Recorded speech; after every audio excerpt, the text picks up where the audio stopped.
लेते ना, ये भी कर लेते Good morning to you all. Respected relative of teachers and my dear children. First of all, give a big round of applause. Like two lecturers in assembly today for their excellent presentation. So, which day is today? आज क्या date है? आज 5 जून है, नहीं? और 5 जून को हम क्या करते हैं? पर्यावरण दिवस मनाते हैं। इसकी क्या आवश्यकता है? क्या आपने कभी सोचा है कि किसी डे को क्यों मनाया जाता है? इसलिए मनाया जाता है ताकि लोगों में उसके प्रति जागरूकता फैलाई जा सके, चेतना जगाई जा सके। तो विश्व पर्यावरण दिवस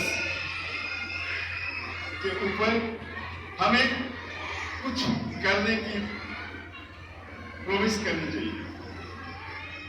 वैसे तो असेंबली में अक्सर आप लोग एनवायरमेंट के ऊपर बोलते रहते हैं, मैंने भी कई बार बोला ही है, लेकिन फिर रिपीट करना चाहूंगा कि हम अपने पर्यावरण की रक्षा कैसे कर सकते हैं। छोटी छोटी चीजें करके बड़े परिवर्तन लाए जा सकते हैं। ऐसा नहीं सोचना चाहिए कि हम क्या कर सकते हैं, हम बहुत कुछ कर सकते हैं। जो कुछ हमारे बस में है हमें वो करना चाहिए। आपने साइंस में पढ़ा भी होगा 3 R's, reduce, reuse and recycle. तो कोई भी चीज जो अनडिजायरेबल है, जिससे हमारे पर्यावरण को नुकसान पहुंचता है, उसका कम से कम यूज करें। जैसे कि आप बाजार सुन रहे हो, जैसे कि आप बाजार जाते हो, सामान किस में भर के लाते हैं? आप पॉली बैग्स में नहीं, प्लास्टिक बैग्स में लाते हैं। उसको अवॉइड करना चाहिए। हालांकि बहुत सारे स्टेट्स में गवर्नमेंट ने सिंगल यूज प्लास्टिक को बैन करके रखा है। शायद अपने यहाँ उसको बैन नहीं किया गया है, लेकिन हम अपने ऊपर बैन तो लगा सकते हैं। फिर जैसे कि आप क्लासरूम छोड़ते हैं, आपके फैंस मूव कर रहे होते हैं, तो उस समय आपको ये देखना चाहिए कि जब आप क्लासरूम से निकल रहे हैं तो फैन को स्विच ऑफ कर दिया जाए। और क्लासरूम में नहीं, घरों में भी अक्सर ऐसा देखा जाता है कि फैंस का यूज नहीं है, कोई भी वहां बैठा हुआ नहीं है, लेकिन फैन चल रहा होता है। चाहे घर में हो, कहीं भी हो, आप इतना तो कर ही सकते हैं ना? कर सकते हैं कि नहीं? आप फैंस का जब जरूरत नहीं हो स्विच ऑफ रखिए, लाइट्स को स्विच ऑफ रखिए जब जरूरत नहीं है। अक्सर यह भी देखा जाता है कि आजकल तो motorise system of cooling water हो गया है। नहीं, आजकल तो चापाकल चलाने की जरूरत नहीं है। मैक्सिमम घरों में क्या है, मोटर के द्वारा पानी को खींचा जाता है, और यह पानी के बर्बादी का सबसे बड़ा कारण बनता जा रहा है। अक्सर लोग मोटर को चलता हुआ छोड़ देते हैं, चाहे वो टैंक बहुत पहले भर गया होता है, तो इससे जल की क्षति लगातार हो रही है और जलस्तर काफी नीचे जा रहा है। कहा जाता है कि यदि 3rd वर्ल्ड वॉर होगा तो पानी के लिए ही होगा। तो इसलिए, और पानी के बिना तो आपको पता है कि हम जिंदा नहीं रह सकते, तो उसके ऊपर भी ध्यान दीजिए। आप खुद भी ध्यान दीजिए, अपने माता पिता को भी बताइए कि जब भी टैंक भर जाता है उसको स्विच ऑफ कर दिया जाए, मोटर को स्विच ऑफ किया जाए, ताकि पानी की बर्बादी हो, इसका ध्यान रखें। उसके बाद जैसे आपने कपड़े धो लिए, पानी बच जाता है, उसको आप फेंकिए मत, टॉयलेट में उसको डालिए, उससे भी पानी की बचत होगी। कहते हैं सेव वाटर सेव लाइफ। कैसे बचत कर सकते हैं? इसी तरह से कर सकते हैं। जैसे रेन वाटर हार्वेस्टिंग करते हैं, उसके द्वारा भी हम जल संचयन करके पानी की बचत कर सकते हैं। तो ये सब चीज हमारे हाथों में है। जैसे स्कूल आप आते हैं, बहुत सारे बच्चे साइकिलिंग करके आते हैं, बहुत अच्छी बात है। जहां तक संभव हो, या तो पैदल चलिए या साइकिल से चलिए, गाड़ियों का यूज मत कीजिए। इससे क्या होगा, पर्यावरण का बहुत लाभ होगा, प्रदूषण से बचा जा सकेगा। जितनी गाड़ियों की यूज कम होगी उतना ही प्रदूषण कम होगा। आप देख रहे हैं, महसूस कर रहे हैं कि लगातार जलवायु परिवर्तन की ओर अग्रसर है। परिवर्तन लगातार होता जा रहा है, बहुत परिवर्तन आ चुका है। अभी गर्मी अनबियरेबल होती जा रही है, हम बर्दाश्त नहीं कर पा रहे हैं। अक्सर आप देखिए टेम्परेचर बताएगा 35 डिग्री, फील्स लाइक 45 डिग्री। ऐसा क्यों हो रहा है? ह्यूमिडिटी के कारण होता है। तो क्लाइमेट में काफी बदलाव आ गया। कहीं पर अभी आप यदि न्यूज सुनते होंगे तो आप देखते होंगे कि कहीं बाढ़ आई हुई है। नॉर्थ ईस्ट के राज्यों में काफी तेज बारिश हुई है और बाढ़ आई हुई है, बहुत सारे जान माल की क्षति हुई है। और हमारे यहाँ क्या है? सूखा पड़ा हुआ है। हम बारिश के लिए तरस रहे हैं लेकिन बारिश नहीं हो रही है। तो ये सब चीज क्यों हो रही है?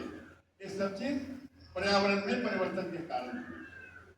तो इसको हम अब छोटी छोटी चीजें करके, जो हमारे बस में है, जो आपके बस में नहीं है उसकी बात मैं नहीं करूंगा, जो आपके बस में है मैं उसी की बात करूंगा। जैसे मैंने कहा भी था कि आप बर्थडे बनाते हैं तो उस दिन जरूर एक पेड़ लगाइए। पेड़ से हमें कितना लाभ होता है वो आपको पता ही है। पता है नहीं पता है? पेड़ों से हमें क्या मिलता है? ऑक्सीजन मिलता है। और ऑक्सीजन हमारे लिए क्यों जरूरी है? क्योंकि हम सांस क्या लेते हैं? ऑक्सीजन लेते हैं। तो बिना ऑक्सीजन के हम जिंदा नहीं रह सकते। तो आप एक पेड़ लगा दीजिए। इतना तो कर सकते हैं ना। तो जैसे बर्थडे मनाना है तो एक पेड़ लगा लेना है, ठीक है? तो आज जिसका भी बर्थडे है आप पेड़ लगा दो। आज बहुत ही पावन दिवस है ना, विश्व पर्यावरण दिवस है। और आपका बर्थडे आज आया है तो बहुत ही खुशी की बात है। आज इस दिन जरूर आप एक पेड़ लगाइए। तो इस तरह से हम बहुत कुछ कर सकते हैं और बहुत बड़ा परिवर्तन ला सकते हैं अपने पर्यावरण को बचाने के। आपको यह सुनकर अजीब लगेगा। There is a chapter in class 11 in English, The Ailing Planet Earth, and there is an article by L.K. Jha on environment, in which it says that the ailing planet Earth, the ailing planet Earth क्या मतलब हुआ? अर्थ बीमार है। कभी सुना है आपने? अर्थ क्या है? एक लिविंग ऑर्गेनिज्म की तरह है। यदि हम उसकी रक्षा नहीं करेंगे तो क्या होगा? वो बीमार तो है ही, और बीमार हो जाएगा और मर जाएगा। So it has been described in the article that the earth is a patient in the ICU. ICU तो आप जानते हैं टर्म्स क्या होता है? Intensive care unit. उसमें कब किसी पेशेंट को डाला जाता है? जब वो क्रिटिकल कंडीशन में। तो वही स्थिति हमारे अर्थ की है, इसको समझिए, ठीक है? The earth, all the parameters of the earth indicate that it is an ailing planet. It is in the severe condition and it needs to be protected, and we must protect it at all costs. Otherwise, we will endanger the lives of the future generation. You know very well, you must have heard the term sustainable development. What is it? We are only the custodians, and we have to hand it over, this earth, to the future generation in the condition in which we received from our forefathers. Our forefathers have done a lot for us. You know very well that the forefathers lived behind property, houses, land for their young ones. But we hardly realize that this is also a legacy, heritage, this earth, which needs to be handed over to the coming generation in the safe condition, so that they may not face any problems in their lives.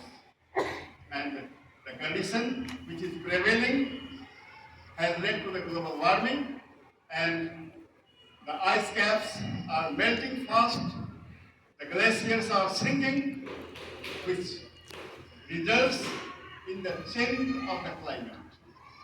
And it is a change for the worse.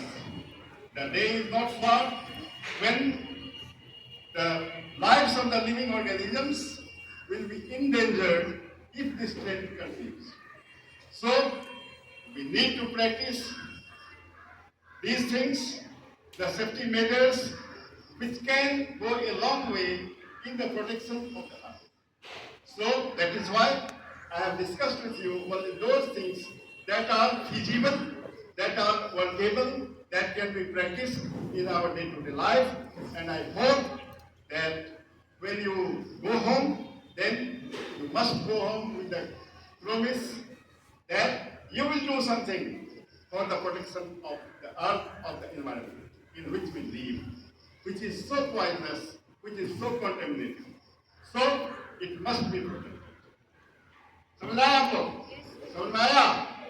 तो आज जरूर कुछ दिमाग में निश्चय के साथ लाइए कि हम कुछ न कुछ अपने अर्थ को बचाने के लिए कुछ न कुछ करेंगे। जैसे कि जब आप बाजार जाते हैं तो जूट बैग लेके जाइए, आप पॉली बैग्स के सामान लेके मत आइए, और यदि लेके आते हैं तो उनको इकट्ठा करके फिर किसी दुकानदार को दे दीजिए ताकि इसका रीयूज हो सके। उसी तरह जैसे कि हमने कहा, अभी भी कहा, फैंस को स्विच ऑफ रखिए, जरूरत नहीं हो तो लाइट्स को स्विच ऑफ रखिए, पानी खींचने वाले मोटर्स को स्विच ऑफ कीजिए जब आपका टैंक भर जाता है। तो इस तरह से हम बहुत कुछ कर सकते हैं अपने पर्यावरण की रक्षा के लिए। We can't go on saying that someone somewhere will make a change. It is we who can make a change. And if we devote ourselves to this task, we can make a big difference in the protection of our environment. So, Maya, thank you.